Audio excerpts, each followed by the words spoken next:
Good morning, my name is Patrouski, and welcome to episode 4 of building a 2012 collection of Pokemon within PokeMMO via only flipping 2012 and 2013 and older Pokemon to actually make the profit itself. And today, of course, we have some more work to do. Let's go ahead and collect the things that have sold. We sold one of those 2013 Psyducks pretty quickly, which was awesome to see at 124k. Let's go ahead and collect. We also sold 2 of those 2012 Abras that we sniped for very cheap back in the day, bringing our Pokeyen stack up to just over 1 million Pokeyen. Just a quick reminder, we started this series with 1 million pure Pokeyen, and now we have all of these Pokemon listed for pretty crazy prices on the GTL, as well as a collection of 2012 Pokemon sitting in here with some pretty rare ones like Chansey and Dragonair, Phoebus, some pretty cool Pokemon along the way. Now, we also have this extra Abra to go ahead and sell off, which is cool as well. So let's go ahead and price check. Those other ones sold for 350. Are they still going for that price?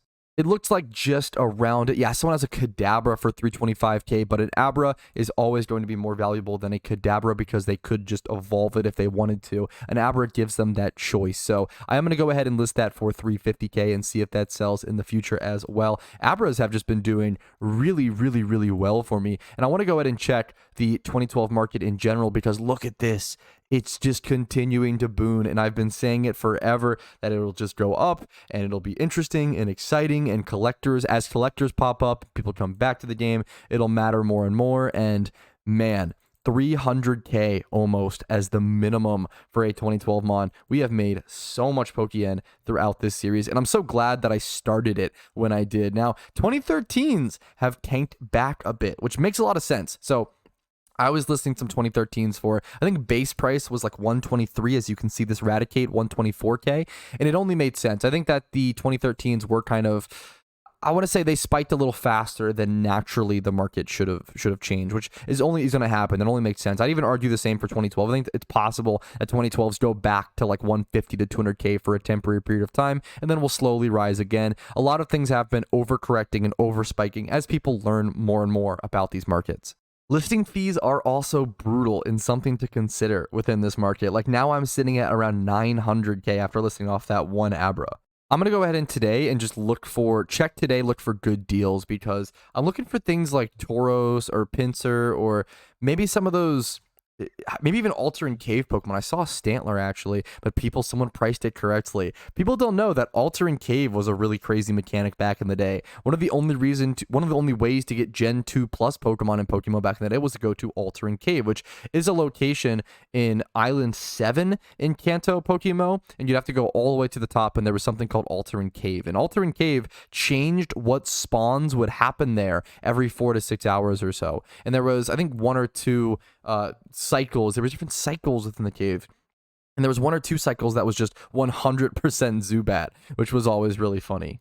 But some of the cycles would have a 0.5% chance at Bagon, only for a couple hours throughout the weekend. That was the only way to get Bagon back then, which really made Bagon one of the rarest shinies. But now I'm getting distracted. Let's go ahead and price. Let's see if we can find some cheap, interesting 2012 mons that are somewhat rare to add to the collection. Honestly, one of the best ways is to sort by lowest price and then browse through. There's only 180 or so listings, so it's just not that like crazy to just be able to look through them all and find good underpriced Pokemon. Now, all of these Pokemon, I would argue, are pretty common Kanto Pokemon. You know, you see Paris and Mount Moon, Nidorina in the Safari Zone, which is farmed a lot, Mankey and a lot of the early game stuff. A lot of this is early common Kanto Pokemon. It makes sense that they're the cheapest. This Raichu has shockingly low IVs. This is actually kind of a funny one. It's funny to me, the idea of adding a Raichu to the collection with 18 total IVs. There is something really laughable about that to me, where it's just, that's a 4th place winning catch event tier Raichu. It is 400k though, which is really not cheap. So I might come back to it, but I'm going to keep looking. We've got some Carvanas around as well. Now those seem interesting to me, but I don't remember. It's tough because I don't remember how Carvana was achieved back in the day. Was that an uncommon or difficult Pokemon to achieve? Intuitively, it feels like it, but I don't know if that's actually the case. Ammonites at 500k are kind of interesting. Checking out fossil Pokemon are going to be pretty good. So 500k there. No Kabutos on the market. Any Aerodactyls? A couple Aerodactyls going for crazy amounts of money. I'm pretty sure one of these Aerodactyls is my flip listing, if I'm not mistaken. But back to the 5th page, I'll keep an eye on those Ammonites. It was for 4 days, though. That is a decently, long period of time. Over to page 6, we've got some more Pokemon, Staryus, pretty commonly farmed stuff. Page 7, that's when we start seeing Chanseys. Rare, but was still very, very hunted. I feel pretty comfortable. I'm going to go ahead and pick up an Ammonite. It's a fossil Pokemon, which is very cool to me, and it's really cool to add to the collection. This one has better IVs. Let's go ahead and drop 500k and add a really cool 2012 mod over to our collection. So the collection is growing. Really, really cool to see. But since there's not a ton of stuff I can do with the current market, I can just go ahead and log off, wait for more stuff to sell, and wait for more things to develop. It is currently December 18th as I'm recording this clip. I'll see you guys in the next clip at a later date. All right, it's around now 2 weeks since the last clip. It's currently January 2nd as I'm recording, and the market has changed a lot. The Christmas event came out. People were busy with that. People spent all their money. I don't know how many people are investing in 2012 and 2013 Mons right now. I don't know what it's looking like, so I kind of have to recoup my losses and figure things out because all of my listings ended and almost nothing sold. Some things might have gone up in price. I'm going to go ahead and just go through one by one and reprice everything. So this 2012 Phoebus, what's the damage? This thing was previously listed for 1.2 mil. Let's see. There's another one listed for around 1 million Pokeyen, which is only fair. I mean, I don't remember what I bought this one for, honestly, at this point, but it's one speed. It's pretty comparable to this one. I'm going to go ahead and just list this one again and undercut. The issue is, I'm a little worried I am going to start sitting on a lot of these. Like, do I really want to list these now, or do I kind of want to wait? I'm going to list some of them, but maybe not all of them might end up being the play.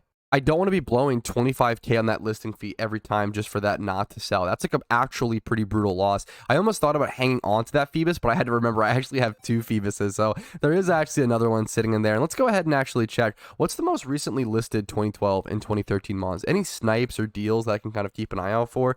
We see 150k is the cheapest at the current time. We see Alyssa Electrode was listed for 700k. How's the shinies looking? It's been a couple weeks once again, so we've checked all this out. Only one shiny is even listed at the moment. I feel like I've seen less and less of these up. The dream goal for this series would be able to afford a shiny 2012 or 2013, but I feel like their price is escalating far beyond my ability to make Pokeyen. Let's continue relisting. We got this Nidoran that I listed for 250k. What was the reason for it? Just a base price sort of Nidoran. What's the cheapest one right now? This is actually a 2013 Nidoran. That market, I will say, that market was bumped up. So this is a 2013 Nidoran that was listed for 250k. Is that right? Oh, there's some cheap ones actually that have been listed. Some 2013 Mons. Wait a minute. I might need to snipe a lot of these up, these 2013 Mons. The issue is it's really scary. The 2013 market is just not as hot as 2012, and I mean, never really will be. What's like the cheapest 2013 Nido? Is like anything? I'm seeing like 40k. This is one that I might just want to sit on for the time being. That is not a good resale. That one hurts me, I'm not going to lie. That one I probably lost some money on, but it's bound to happen. It's kind of a miracle I haven't lost money yet in this series, so honestly, it's a good thing to see. Like this Psyduck for 800k.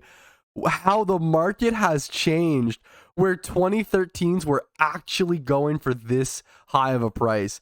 Man, I feel like I'm going to end up biting the bullet hard on a lot of things. I ended up buying a lot of these during some of the hype, but I don't know. At the same time, let's check for any single 1x31 2013 Pokemon. The cheapest, I mean, 40k?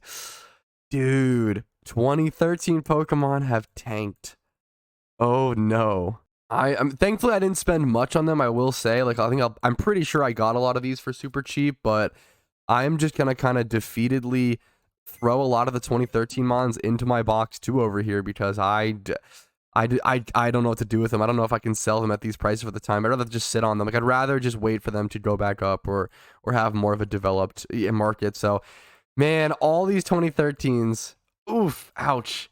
I am just going to buy to put back in my boxes, I guess, and kind of just are these all is that the problem? Are all of these 2013s? Ah, I see the dilemma here. This market is cold. Ice cold. Okay, I'm gonna collect everything but the Abra. Ouch. All of these, I was a little too ambitious. I had a lot of capital, like I had the option to be that ambitious, thankfully, but I'm definitely paying for it here. Here's my new 2013 collection, I guess, Copium. Let me go ahead and collect this Abra. At least this should be able to be resold. Let's check the price on it right now. I'm going to stick to just flipping 2012 mon. I think 2012s are the thing to stick to when flipping. Yeah, I can list this for 300k or so super easily. Flipping 2012 mons, fantastic. Now, collecting 2013s, I legit do have a huge attachment to the year 2013 because when I started playing was 2013, so I might start a legitimate 2013 collection at some point, but this was not how I expected to do it. I'm going to keep flipping on those 2012 mons. Let's see if I can buy anything today to get some more market stuff going, because I don't really have much money moving right now. And I'm not really seeing a whole lot of potential, at least at the current time, for 2012 flip-ronies. Let's just browse through kind of casually. Hypno is not a super common one you see. Let's see if there's another Hypno on. There's not a single other Hypno on the GTL. What about a Drowsy? I'm actually down. Hypno is not a super common one you see. It feels a little funny buying this for 170k to resell, but I think I'm going to go ahead and do that. I'm going to buy that and then relist it for probably 350. And see if it sells, maybe 300. If I bought it for 170, yeah, I think I have to go for 350 to make it. I feel like if someone needs a Hypno for their Pokedex, they'd be willing to pay for that for the 2012. I think it's totally fine. The issue is I am looking for someone who has some sort of attachment to Hypno or is going for a full Pokedex. So we'll see if that's actually worth it. But I think it's a solid flip. We'll go through and see what other like uncommonish mons, like Seal. There's probably a fair bit of Seals, at least one or two. Yeah, one or two. Pidgey, Slowbro, a lot of these are more common Pokemon from 2012. I have the privilege of the knowledge of understanding why stuff was caught. Like Seeking and stuff back then, you would actually go attack EV Train over at Seeking, so it wouldn't surprise me if there's like a couple of. There's only one Seeking, actually. One Seeking, one Goldeen. There's just so few. Let's check how many 2012 Pokemon are on the market right now in general. Usually it's around 150 to 180 from what I've seen, and yup, we stick around that number exactly at around 161. Seeing a lot of market trends around 2012 Pokemon, like developing pretty consistently.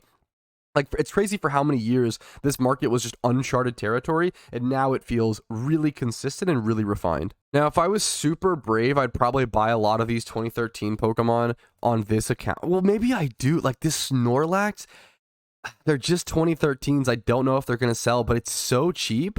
I think a couple of these 2013s that were listed, like a lot of these were listed like however many minutes ago, like a lot of them are at the same time. I think it's possible to make some flips on this. So I'm going to go ahead, if I can get this lined up correctly, buy this guy for 20k and then try to sell him for 300k. And if that sells, that's like super, super good for me. I'm so low on capital right now that I feel like I kind of need some of these cheat flips. So let's see if we can make some crazy stuff happen. A lot of stuff has been listed pretty recently, like I said. So we got this Starmie. Like Starmie is not a common 2013. Oh, I thought it wouldn't be, but look at this. 30 to how soon were all of those listed? Well, this was out for 6 days. Okay, I'm not going to touch Starmie then. Man, that's kind of crazy to see. Pineco couldn't have been a common one. No way, 20k. Leddyba. I almost want to go buy some of these on my main account to develop the 2013 collection on there, but I'm scared of whether it's actually worth or not to invest on this account when it has such little capital, right? That's the scary thing, I guess. Something interesting about Hitmonlee and a lot of the other, like, look how cheap these are, man. A lot of the other, you would think of Hitmonlee or Hitmonchan as a pretty rare, like, difficult to get Pokemon back then because you only got one for the storyline run, right? And that is true. However, the issue is back in 2013, I'm gonna go buy a lot of these on my main account to just sit on, honestly. The issue back, like Kabuto, man. The issue back in 2013 was that it quickly became the meta to make Pokeyen by doing storyline reruns and by doing alt accounts. So people started like rerunning alt accounts back in 2013. So things like Snorlax and Hitmonsters, there's so many more of them that came into the game because of that. So it's a little rough to keep an eye out for. I have to factor that into the, to your market assessments. I'm going to take the chance on this Kabuto, only 22k. I'm going to go ahead and buy it and list it for like 150, I think, and just see how that goes. Once again, not a whole lot. I'm at 200k capital or so. I'll take a risk on some of these flips just since they're so cheap, but other than that, like the Hitmon and stuff, I'm not going to touch. I'm not seeing Togepi. This is the gift Togepi, I feel like. That's actually kind of interesting. Where did they get this? Level 5 Togepi 2013. Only these two listed for 20. I'm gonna buy both of these. The only thing else is that other Togetic for 450. I feel like that's actually really solid. I'm gonna list both of these for 400k, I think, and just see how that goes. Down to like 100k capital. I don't like being this low on capital. I have to be able to actually make listings. If I no longer am able to list Pokemon, I feel like that's the end of the challenge. If I cannot physically list Pokemon, I think I've essentially failed as a flipper, or at least came to that conclusion. So, not a very exciting episode so far. Honestly, the first episode we're taking a bunch of losses, but that's important in a series like this. If I don't show the losses, what's the real meaning of all the wins?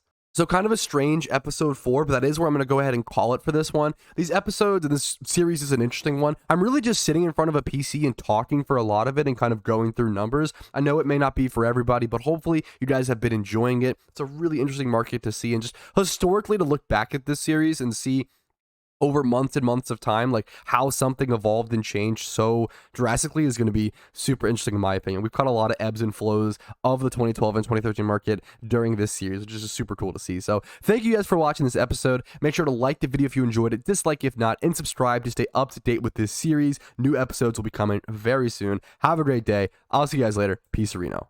Hey, thank you so very much for watching until the very end of the video. That means the world to me. And if your name is listed here, you're the reason I'm able to do this in the first place by going above and beyond and supporting the channel via YouTube memberships and Twitch Primes. Thank you so much. Have a great day.